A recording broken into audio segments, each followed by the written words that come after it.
2S pause. Have you ever noticed that when pressure increases, people become completely different? Even the calm manager suddenly becomes controlling. The friendly colleague disappears. Someone starts shouting. Another keeps smiling while secretly struggling. The interesting thing is that stress doesn't create a new personality, it simply reveals our default coping strategy. Today we look at 8 common stress personalities that you can observe in almost every office, business, school, or even family. You might even recognize yourself. The first type is the controller. When stress increases, the controller wants certainty. They begin taking over meetings. They make every decision. They check everyone's work. They micromanage every small detail. From the outside, they appear organized. Inside, they are simply afraid that everything might fall apart. Control is often fear wearing a management uniform. For example, a company is preparing for an important client presentation. The manager suddenly wants to approve every email, every PowerPoint slide, every phone call. The employees feel they aren't trusted. In reality, the manager isn't trying to dominate. They're trying to reduce their own anxiety. How to deal with them? Give regular updates. Communicate clearly. Reduce uncertainty.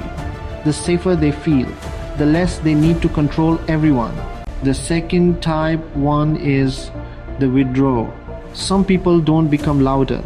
They become invisible.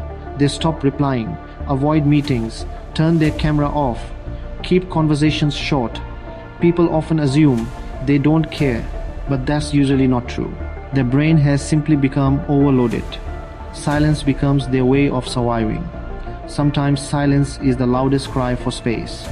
A graphic designer receives harsh criticism from a client.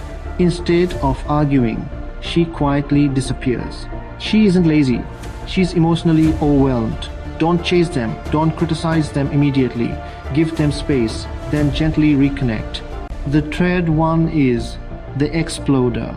This personality reacts immediately. Their emotions travel faster than they are thinking. They interrupt people, raise their voice, become impatient. Later, they regret what they said. Most people think they have an anger problem. Actually, many have a stress problem. The explosion isn't anger, it's panic, wearing a loud voice. Business example, the company website crashes during a big sale. The supervisor starts shouting. Hours later, he apologizes. Why? Because pressure temporarily overwhelmed his emotional control. Next one is the people pleaser. This person looks perfectly fine. They smile, volunteer for everything, accept every task, never complain, never say no, but inside they're exhausted. They avoid disappointing others, even if it means disappointing themselves.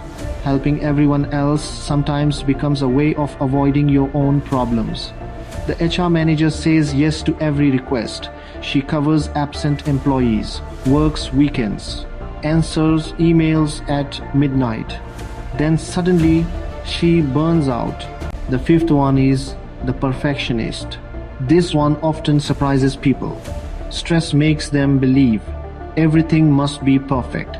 They spend hours fixing tiny details, keep editing reports, never feel ready, miss deadlines. Not because they're lazy, because nothing ever feels good enough.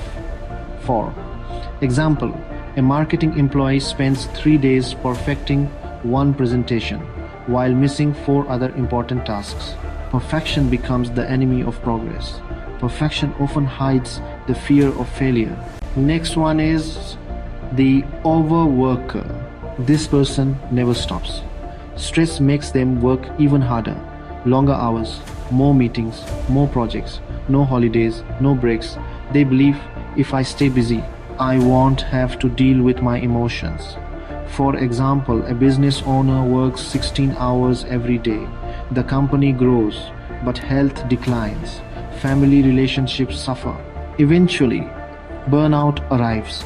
Sometimes being busy is just another way of avoiding yourself. The seventh one is the blamer. When something goes wrong, it's the marketing team's fault. The employees failed, the manager made a mistake, the economy is bad, the customers don't understand. Blaming gives temporary relief because accepting responsibility feels painful. A project fails. Instead of asking, what can we improve? They ask, whose fault is this? The problem never gets solved. Only relationships become damaged.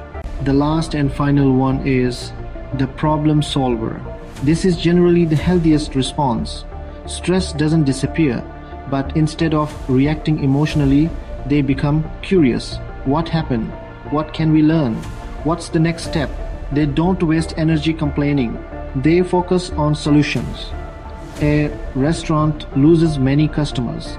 Instead of blaming staff, the owner studies customer reviews, improves service, changes the menu. 6 months later, the business is growing again. The pressure became an opportunity. None of these personalities are permanently good or bad. Every one of them developed for a reason. Some learned control, some learned silence, some learned to fight, some learned to please, some learned to work non-stop. These strategies may have helped them survive earlier challenges, but what helps us survive isn't always what helps us succeed. Emotional maturity means recognizing your default response and learning healthier ways to manage pressure. For leaders and managers, if you lead people, don't just ask, why are they behaving like this? Instead ask, what stress might they be experiencing? Great leaders manage people. Exceptional leaders understand people. When you understand stress responses, you improve communication, build stronger teams, reduce workplace conflict, increase trust, and create healthier organizations. Stress is unavoidable, but how we respond to stress is a skill that can be developed. So here's a question for you. Which personality describes you when life becomes difficult? The controller, the withdrawer, the exploder, the people pleaser, the perfectionist, the overworker, the blamer, or the problem solver?